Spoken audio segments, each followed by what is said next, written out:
بيبدأ الفيلم بجوني موظف إداري في المخابرات البريطانية، وبيكون جوني بيحلم إنه يكون ضابط مخابرات، فيفوقه بوف زميله من أحلامه. في الوقت ده بيوصل أشهر ضابط في المخابرات البريطانية اللي بينبهر جوني بكاريزمته وحركاته، فيدي جوني لضابط المخابرات الملف اللي محتاجه، وبنعرف إن الملف ده فيه معلومات مهمة عن غواصة. وبعدها بنعرف إن الضابط ده اتقتل في مهمته بعد ما جوني كان قدم له معلومات عن غواصة تانية خالص. فيروح جوني وبوف جنازته، وبيكون حاضر في الجنازة جميع عملاء المخابرات البريطانية. في الوقت ده بيوصل التابوت وتمشي عربية نقل الموتى بسرعة، وتبدأ مراسم الجنازة، وبيكون جوني وبوف مع بيجاسوس رئيس المخابرات. فيحصل انفجار ضخم في الجنازة، وبنعرف ان التابوت كان مفخخ. وبعدها بنروح لرئيس الوزراء اللي بيقول له بيجاسوس رئيس المخابرات انهم في أزمة بعد ما اتقتل كل ضباط المخابرات اللي كانوا في الجنازة. فيطلب رئيس الوزراء من بيجاسوس انه يكلف اي حد عشان في مهمة مستعجلة. فيقول له بيجاسوس انهم كده مش قدامهم غير جوني وبوف. وبعدها بنشوف جوني بعد ما بقى ضابط مخابرات، فيروح جوني لمكتب بيجاسوس ويقابل السكرتيرة، فيحاول يقلد كاريزما وحركات الضابط اللي كان بيحبه، بس بيوقع البلطو بتاعه من الشباك. وبعدها بتطلب منه سكرتيرة يمضي على حبة أوراق، بس جوني مش بيعجبه شكل القلم، وبيلاقي قلم على مكتب السكرتيرة، وبيكون القلم ده سلاح لما يضغط عليه مرتين بيجي في السكرتيرة فتتشل.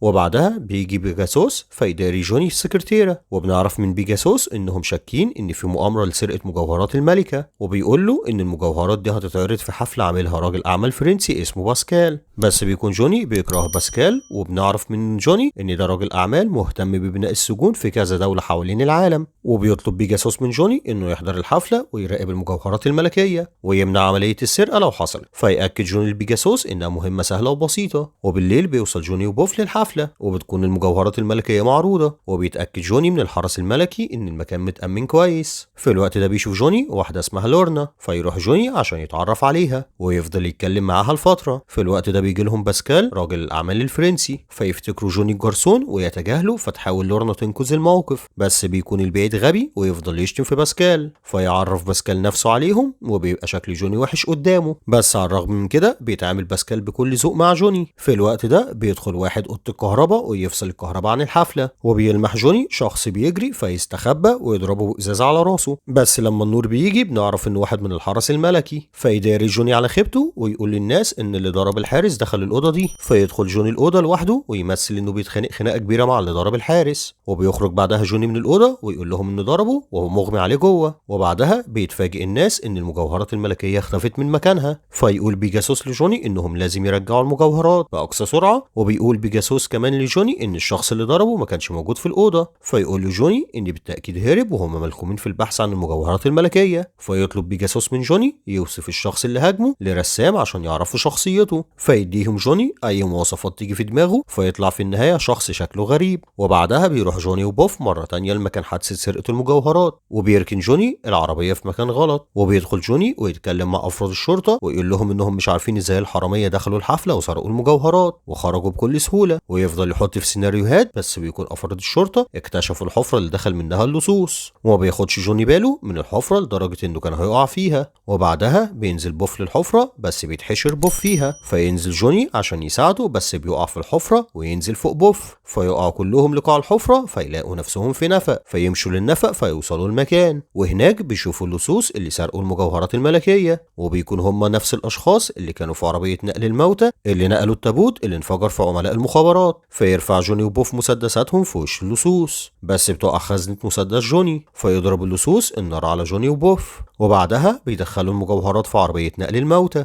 ويهربوا بسرعه من المكان. فيجري جوني وبوف وراهم ويوصلوا لعربيتهم اللي بيكون الونش بيشيلها من مكانها. فيسرق جوني وبوف الونش ويجروا ورا عربيه نقل الموتى، بس بتكون حركه الونش بطيئه بسبب حجمه. فيركب جوني عربيته ويقول لبوف ينزل العربيه في الشارع، بس بسبب الزحمه ما بيعرفش بوف ينزل العربيه. فيفضل جوني متعلق في الهواء، وبيقرب بوف من عربيه نقل الموتى، بس بتحمر اشاره المرور، فيقف بوف وتقدر عربيه نقل الموتى في الهرب منهم. فينزل بوف عربيه جوني جوني اللي بيجري بيها بأقصى سرعة، ويدور على عربية نقل الموتى لغاية لما يلمحها فيجري وراها من تاني. ولسوء حظ جوني بتطلع ان العربية دي مش عربية العصابة، فيروح جوني وراهم للمقابر، وهناك بيتدخل جوني في مراسم الدفن ويقاطع الكاهن ويقول له ان اداؤه في المسرحية دي حلو جدا، ويتريق على دموع واحدة بتعيط ويقلب مراسم الدفن مراجيح. في الوقت ده بيوصل بوف اللي بيكون عارف ان دول مش اللصوص، فيعتذر للموجودين ويقول لهم انه دكتور وان جوني هربان من مستشفى المجانين، فياخده معاه ويمشي. في الوقت ده بيوصل اللصوص المجوهرات لباسكال، وبنعرف ان اللي حصل ده كله من تدبير باسكال، لانه معتقد انه الاحق انه يكون ملك بريطانيا عشان واحد من جدوده موجود في شجرة عيلة الحكم، وبيكون باسكال بيخطط انه يستولى على الحكم. وبنعرف ان رئيس الاساقفة لازم هو اللي ينصب باسكال ملك، وبيكون باسكال بياخد صور لملامح رئيس الاساقفة من كل الزوايا، وبعدها هيصنع ماسك احترافي ليه عشان ينصب نفسه ملك بريطانيا. في الوقت ده بيعرف جوني وبوف ان اللي سرقوا المجوهرات شغالين مع باسكال، بس بيرفض بيجاسوس انه يصدق ان باسكال هو السارق او المتورط في سرقة المجوهرات، ويقول لهم انه مش معنى ان الناس دي شغالة عنده انه يبقى متورط معاهم، ويطلب من جوني انه يبعد باسكال عن التحقيق. بس بيتفق جوني مع بوف انهم يدخلوا المبنى اللي قاعد فيه باسكال من غير ما يعرف بيجاسوس. وبعدها بيشوف جوني لورنا في مطعم سوشي، فيتكلم معاها ويسألها اختفت فين يوم ما المجوهرات اتسرقت، وليه بياناتها مش متسجلة على قاعدة بياناتهم. فتهرب لورنا من السؤال وبعدها بتسيبه وتمشي. فيحاول جوني يقوم وراها، بس بيمسك السير اللي عليه اطباق السوشي في هدوم جوني ويسحبه معاه ويخلي شكله زي الزفت قدام الناس. وبالليل بنشوف جوني مع بوف في الطيارة عشان ينزلوا للمبنى اللي عايش فيه باسكال، وبتبدأ مهمتهم فينزلوا من الطيارة ويقدروا انهم يدخلوا المبنى باسكال. بس بيمسك واحد من رجالة باسكال جوني فيشك جوني بخاتم في مادة مهدئة للأعصاب وللعضلات، ويضربوا بوف كمان على راسه. وبعدها بيشوف جوني وبوف الشخص اللي هيخلي باسكال رئيس الأساقفة، فيعرف جوني انهم هيستخدموا رئيس الأساقفة في حاجة. وبعدها بيشوف بوف شجرة عيلة باسكال، وبيشوفوا فيديو لباسكال فيفهموا انه عايز يسيطر على الحكم بمساعدة رئيس الأساقفة المزيف. في الوقت ده بيدخل حارس للأوضة فيحاول جوني انه يوقفه بسلاحه، وبيحاول يعرف منه شوية معلومات، فيحقنه جوني بخاتم في مصل يخليه يقول الحقيقة. بس بدل ما الحارس يقول الحقيقة بتتخدر أعصابه وأعضائه، فيفهم جوني إن بدل الختمين، بس بيغلط ويحقن نفسه بمخدر الأعضاء، فما يقدرش جوني يتحكم في جسمه. في الوقت ده بيوصل حراس تانيين، بس بتنقذ لورنا الموقف وتضربهم وتفقدهم وعيهم. وبعدها بتحاول لورنا تخرج جوني وبوف من المكان، وبنعرف إن لورنا شغالة في الانتربول. وفي طريقهم بيقابلوا الحارس اللي حقنوه بمصل الحقيقة بالغلط، فيسألوا بوف ازاي يخرجوا من غير ما حد يشوفهم، فيوصف الحارس الطريق ليهم، وبيضربوا بوف بعدها وبيفقدوا وعيه. وبعدها بيروح جوني الحفلة عاملها باسكال وحاضرها بجاسوس. وفي الوقت ده بيجي حارس لباسكال ويحكي له عن اللي جوني عمله، فيعرف باسكال ان جوني عرف خطته، فيروح لبيجاسوس ويقول له ان جوني وبوف اقتحموا مكتبه، فيهزق بيجاسوس جوني ويديله اجازة لمدة 3 شهور، وبعدها هيرجع موظف اداري من تاني. وما بيعرفش جوني يدافع عن نفسه او يحكي لبيجاسوس عن مؤامرة باسكال، فيسيب الحفلة ويمشي. في الوقت ده بيعمل باسكال خطة جديدة ويأمر رجالته يقتلوا رئيس الأساقفة المزيف، ويخلي رجالته يروحوا للقصر الملكي ويجبروا الملكة انها توقع على رسالة تنازل عن العرش هي وباقي العيلة المالكة. فتوقع الملكة على التنازل، ويوصل الخبر لرئيس الوزراء اللي بيروح لباسكال ويبلغه انه بقى الوريث الشرعي الوحيد للعرش، فيعمل باسكال نفسه متفاجئ. في الوقت ده بتروح لورنا لجوني وتعرفه ان باسكال دعا الاجتماع مع 13 واحد من اغنى المجرمين في العالم، فيروح جوني معاها بسرعة لمقر الاجتماع اللي بيكون في قلعة قديم جنب البحر. ولما بيوصل جوني ولورنا لهناك مش بيلاقي جوني طريقة للدخول غير انابيب المجاري، فيدخل جوني لانابيب المجاري وتدور لورنا على طريقة تانية للدخول، بس بيكون طريق جوني مش سهل فيخرج منه وهو متبهدل على الاخر. وبتقدر لورنا انها توصل لجوني فما بتستحملش ريحته فتخليه يستحمى. في الوقت ده بيكون باسكال مجتمع مع اغنى رجال العصابات حوالين العالم، وبيحاول جوني ولورنا انهم يسمعوا اللي بيدور في الاجتماع، فيعرفوا ان باسكال ناوي ياخد كل المجرمين اللي حوالين العالم ويحطهم في انجلترا اللي هيحولها لاكبر سجن في التاريخ، ويقول لهم ان المشروع ده هيكلف مبالغ كبيره وانه محتاج معاه شريك واحد بس، ويقول لهم انه هيعمل مزاد بينهم على الشريك ده اللي هيملك 49% من السجن والمساجين اللي جواه. في الوقت ده بيخرج جوني ولورنا عشان يقبضوا على باسكال ويحبطوا مؤامرته، فيمسك جوني سلاحه ويهدد باسكال، فيتلم حراس باسكال على جوني وبيقبض باقي الحراس على لورنا، بس ما بيخافش جوني من اللي حصل ويضرب باسكال بمسدسه اللي بيكون باظ منه وهو في انابيب المجاري، فيمسك الحراس جوني ولورنا ويحبسوهم. وبعدها بيحاول جوني ولورنا انهم يهربوا من زنزانتهم. في الوقت ده بيوصل بوف عن طريق انابيب المجاري ويقدر انه يوصل لجوني ولورنا ويهربهم. وفي نفس الوقت بتبدا مراسم تنصيب باسكال ملك لانجلترا، بس بس بيوصل جوني للمكان وبيكون رئيس الأساقفة بينصب باسكال ملك، بس بيوقف جوني المراسم ويقول لهم إن باسكال نصاب وحرامي وما ينفعش يكون ملك، ويقول لهم كمان إن باسكال هو اللي سرق المجوهرات الملكية وإنه أجبر الملكة على التنازل عن عرشها، ويقول لهم إن رئيس الأساقفة اللي قدامهم مزيف. فيحاول جوني إنه يخلع القناع عن رئيس الأساقفة، بس بيكون باسكال غير خطته زي ما كلنا عارفين. فييجي الحراس ويمسكوا جوني اللي بيقدر إنه يهرب منهم. في الوقت ده بيكون رئيس الأساقفة هيلبس باسكال التاج الملكي، فيتعلق جوني بحبل ويخطف التاج من رئيس الأساقفة ويفضل يتمرجح فوق القاع بالحبل، فيفقد باسكال أعصابه ويهدد الموجودين بمسدسه، وبعدها بيحاول يضرب جوني بالنار فيقع التاج من جوني. فيخلي باسكال رئيس الأساقفة يلبسه التاج بسرعة، بس في الوقت ده بيقع جوني من الحبل ويوقع باسكال، فيحط رئيس الأساقفة التاج على راس جوني اللي بيبقى ملك بالصدفة. فيأمر جوني الحراس يقبضوا على باسكال، فيفرح الناس بعد ما انكشفت حقيقة باسكال قدامهم، وبعدها بتكرم الملكة جوني وبتمنحه لقب سير. وبيروح جوني ويقعد مع لورنا قعدة رومانسية في عربية المخابرات، بس بيغلط جوني ويدوس على زرار فيطير الكرسي بتاع لورنا في الهواء ويخلص الفيلم. بيبدأ الفيلم بعميل في المخابرات البريطانية بيقرا ملف جوني انجليش، وبنعرف ان جوني اترفض من الخدمة بسبب غلطة عملها في مهمة في موزمبيق، فتسبب ان رئيس موزمبيق اتقتل.